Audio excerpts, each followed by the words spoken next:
In today's video, I'm going to teach you how to bring to front in Canva.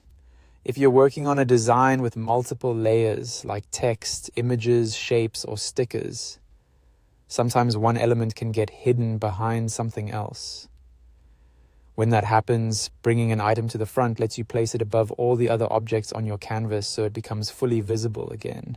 This is especially useful when you're fine-tuning a layout and want to control exactly what appears on top.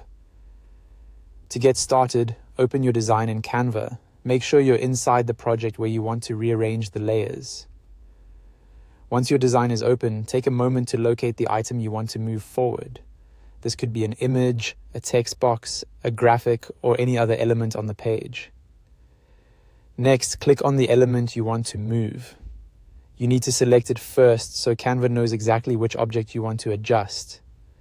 When it's selected, you'll usually see a border or handles appear around it.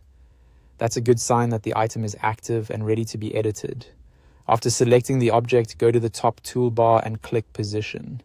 This menu gives you layering and alignment controls, and it's where you can manage how your selected item sits compared to everything else on the page. If you don't see the option right away, make sure the element is still selected, since Canva only shows certain tools when an object is active.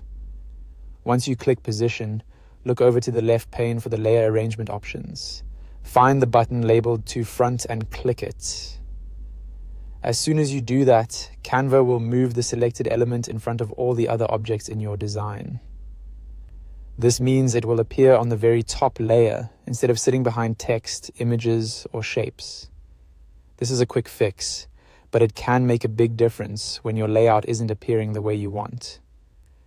If an object seems to disappear, overlap incorrectly, or sit underneath something important, using To Front is one of the easiest ways to solve it. And that's it. That's how to bring an element to the front in Canva. Once you know where the position menu is, adjusting layers becomes fast and simple, and it gives you much more control over the final look of your design.